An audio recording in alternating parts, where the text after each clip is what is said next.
Oke, assalamualaikum warahmatullahi wabarakatuh, sobat calon guru semuanya. Ketemu lagi dengan saya di channel calon guru ya. Dan pada video ini saya akan berbagi pengalaman, yaitu sebuah ide kepada kawan-kawanku semuanya, yang mungkin nanti akan bisa bermanfaat untuk kita semuanya ya.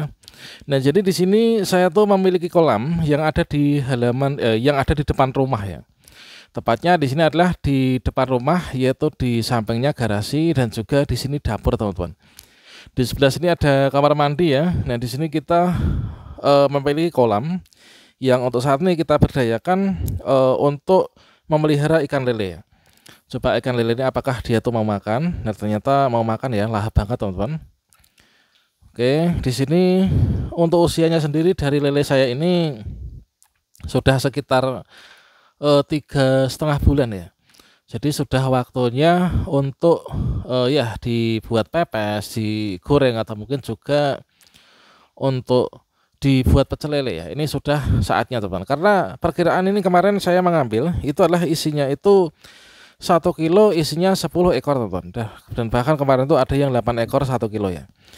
Nah, jadi maksud dari video saya ini apa? Yaitu kita akan berbagi pengalaman, yaitu ide memelihara lele di dalam rumah. Yang mana seperti yang kita ketahui bahwanya lele ini merupakan salah satu ikan yang sangat kuat ya, kita pelihara dimanapun.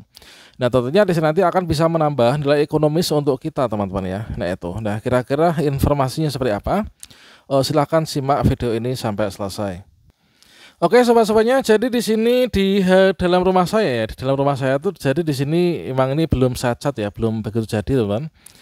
Jadi inilah untuk dinding itu pintu keluar, kemudian di sini untuk di kamar mandi ya. Maka di bawahnya ini masih ada tempat kecil ya, sekitar ini satu meteran lah ya, 1 meter kali 2,5 meter. Nah, di sini saya manfaatkan, saya bilang tuh ke tukang itu adalah untuk tolong buatkan kolam gitu ya. Nah, ini jadinya akhirnya sekarang menjadi kolam, dan akhirnya jadilah yaitu sebuah kolam lele yang perwujudannya seperti ini. Jadi di sana itu saya buat full beton, teman ya. Ini kita memakai kemarin tuh pakai batu bata, saya tuh nggak pakai hebel karena kalau misalkan pakai hebel tuh saya kurang puas ya. Saya pakai batu bata. Nah, jadi awalnya saya ada dinding ya, dinding sana, dinding sini, kemudian di sini saya kasih dinding kecil, kemudian saya kasih ke sini, kemudian di sini saya buat seperti ini, kemudian di bagian atasnya ini, di atas kolam ini saya buat ini ya, hanya cor biasa itu, kemudian saya kasih batu-batu, ini bukan batu ya, ini bukan keramik, teman, cuman batu ayaan biasa itu ya, kemudian saya taruh di sini. Nah, akhirnya kolamnya seperti ini. Nah, lantas apa potensi dari kolam ini, teman-teman? Nah, jadi selama saya tuh memelihara lele pada kolam di dalam rumah dapur ini ya, maka dia itu mendatangkan yaitu nilai ekonomis yang sangat bagus ya. Jadi dengan ukuran kolam segini, ini memang saya tidak menaruh ikan lele yang terlalu banyak ya, 1.000 2.000 nggak sampai. Cuman di sini saya kasih kemarin itu ya sekitar 200-an ya. Ya, sekitar 200 lele.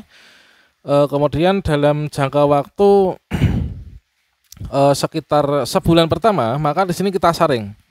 Nah, kita saring untuk lele-lele yang ukurannya terlalu besar atau lele-lele yang gede itu kita pisahkan. Nah, kita pisahkan itu bisa kita konsumsi atau mungkin juga dijual kiloan ya. Kalau di daerah saya itu lele seperti ini dijual itu 1 kilonya itu sekitar ya 22.000 tuh, teman ya. Nah, 22.000. Nah, kalau misalkan ada donggolan itu maka kita ambil. Setiap 1 bulan kita ayak. Yang donggolan kita ambil, kita boleh konsumsi atau dijual atau apa. Nah, setelah itu nanti lele ini akan menjadi racak ya. Akan menjadi racak. Racak itu apa? Racak itu adalah ukuran apapun juga pertumbuhannya itu serempak gitu ya, bareng gitu. Nah, itu nanti akan meminimalisir untuk lele itu menjadi kanibal. Kemudian yang kedua, di sini kita kasih makan secara rutin ya. Kalau saya tuh memberi makan minimal sehari 2 kali, yaitu siang dan juga malam, teman-teman ya. Oke, di sini ternyata agak hujan ya ketika rekaman tuh, di sini atapnya seng, ini hujan agak rame nggak apa ya, kita selesaikan. Nah, itu. Jadi kita kasih makan dia itu sehari minimal 2 kali, yaitu kalau saya biasanya jam 10 pagi dan juga malam ya, sekitar jam 7 sampai dengan jam 8 malam. Itu supaya makanan yang dimakan lele ini nanti bisa menjadi daging untuk dia itu. Nah, kemudian untuk potensi dari keuntungannya tentunya di sini kita yang pertama, setidaknya kalau misalkan kita ingin mencari lauk sendiri, membuat pecel lele atau mungkin menggoreng lele nggak punya lauk, maka kita tinggal serok saja nih. Tinggal serok atau mungkin pancing dari lele yang memang sudah kita pelihara pada kolam kita ya. Nah, itu. Jadi kita bisa untuk konsumsi sendiri itu yang pertama ya. Kemudian yang kedua, ini bisa kita jual teman-teman ya. Kalau misalkan kita hidup di desa, itu kan salah satu potensi yang bagus itu kan kita berjual beli dengan tetangga kita ya. Nah, lele seperti ini kalau misalkan kita itu memeliharanya 100, itu katakanlah nanti ketika panen 1 kilo itu 10, itu nanti akan mendapatkan yaitu ya 10 kilo ya. 10 kilo berikutnya di sini nanti ya tentunya akan bisa memberikan kita keuntungan ya dalam satu bulannya itu nanti kita bisa hitung sendiri ya. Nah, itu. Ini adalah kalau misalkan kita isinya itu hanya 100 ekor. Nah, kalau misalkan kita isi 500 ekor gimana? Apakah nanti bisa? Tentu saja bisa, teman-teman.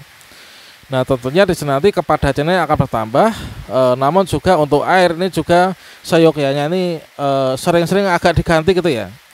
Nah, kemudian mungkin ada yang bertanya nih, kalau misalkan kita itu memelihara ikan lele di dalam rumah, ini kan tidak ada ini ya, kan tidak ada sinar matahari yang masuk. Nah, lantas bagaimana? Nah, ini berdasarkan dari pengalaman saya, ini adalah saya sudah sekitar hampir 2 tahunan itu memelihara ikan lele yang ada di dalam rumah, yang minim cahaya, namun dia itu berkembangnya cepat, bisa pesat ya. Nah, ini kita cukup ini ya, cukup. Yang penting untuk pakan itu kita teratur ya, kita yang berkualitas pakannya. Kemudian yang kedua itu adalah untuk ini ya, untuk menetralisir dari kotoran ikan, amoniak di dalam dasar itu adalah setiap seminggu sekali saya ganti airnya. Ganti airnya bukanlah semua air kita buang kita ganti air baru, bukan. Namun air yang di bawah itu kita buang air yang bawah, kita sedot air yang kotor, terus separuh aja gitu ya. Kemudian setelah itu kita tambah lagi air separuh, akhirnya jadi penuh lagi. Itu seminggu sekali saya seperti itu. Terus yang kedua saya kasih E4. E4 itu fungsinya apa? Yaitu kan bakteri baik yang bisa memakan kotoran-kotoran ikan yang mengendap di dalam. Itu. Jadi cara perawatannya kalau saya seperti itu. Kemudian potensi keuntungannya adalah yang pertama, yaitu setidaknya kalau misalkan kita pengen lauk sendiri ya, ingin goreng lele atau mungkin ingin makan pecel lele, maka kita nggak perlu jauh-jauh beli, kita bisa langsung mancing saja atau serok yang ada di ikan kita. Toh juga kan ini letaknya di dapur ya, dapur rumah gitu ya. Yang ketiga, ini tentunya kita bisa jual. Nah, itu teman-teman. Dan harganya teman-teman bisa tahu sendiri lah ya. Jadi usaha minim, hasil maksimal, dan juga beraneka ragam, bisa konsumsi sendiri, dijual, itu tentunya suatu hal yang sangat bagus untuk diri kita. Oke teman-teman, mungkin itu saja ya untuk video kali ini, semoga bermanfaat. Jangan lupa klik tombol subscribe-nya dan aktifkan notifikasi loncengnya, sehingga nanti jika ada video terbaru teman-teman tidak akan ketinggalan informasi. Oke, demikian sobat calon guru semuanya. Wassalamualaikum warahmatullahi wabarakatuh.